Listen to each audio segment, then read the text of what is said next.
நண்பர்களே பாருங்க, இந்த ரூமுக்கு நாங்கள் பட்டி பார்த்து பிரேமெல்லாம் போட்டு போயிட்டு இருந்தோம். இப்போ டைல்ஸ் போட்ட பிறகு பார்த்தீங்கன்னா ரூமை நல்லா சுத்தமாக பண்ணி விட்டு போயிருந்தோம்.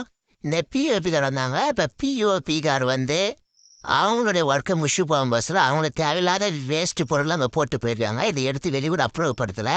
அதே மாதிரி பிளம்பர் பாருங்க, அவருங்க ஒரு பொருள் வச்சிருக்காரு. இந்த டைல்ஸ்காரும் பார்த்தீங்கன்னா அங்கங்கே இந்த அட்டையெல்லாம் போட்டு போயிருக்காங்க. அதே மாதிரி எலக்ட்ரிஷியன் பாருங்க, அவங்களும் பார்த்தீங்கன்னா எலக்ட்ரிஷியன் ஒர்க்கை முடிச்சுட்டு அந்த எலக்ட்ரிக் சுவிட்ச் பாக்ஸ் எல்லாமே அங்கே கலாச்சிட்டு போயிடுறாங்க. வேஸ்ட் பேப்பர் எல்லாமே. இந்த மேஸ்திரியும் பாருங்க, அரை குறைந்த ஜன்னல்லாம் பூசிட்டு பூசாமல் வச்சுருக்காங்க. சிமெண்ட் உள்ளே கொட்டி வச்சுருக்காங்க. இதெல்லாமே பார்த்தீங்கன்னா அவங்க வேலை கரெக்டாக செய்யாமல் அவங்க பார்த்தீங்கன்னா அப்படியே செஞ்சுட்டு தேவையில்லாதெல்லாம் உள்ளே கலாச்சி இப்படி போகிறாங்க. பெயிண்டர் தான் பண்ணது எல்லாத்தையும் மீண்டும் பார்த்து சுத்தமாகவும் அதே மாதிரி தேவையில்லாத டைல்ஸ் திரும்பி வெளியே போடணும். இதெல்லாம் நான் டபுள் சம்பளமாக தராங்க. இதை வீட்டுக்காரர் பார்த்தீங்கன்னா சரியாக அவங்கள கேட்க மாட்டாங்க. கடைசியில் பெயிண்டரை வச்சுட்டு தான் வேலையை வாங்குவாங்க.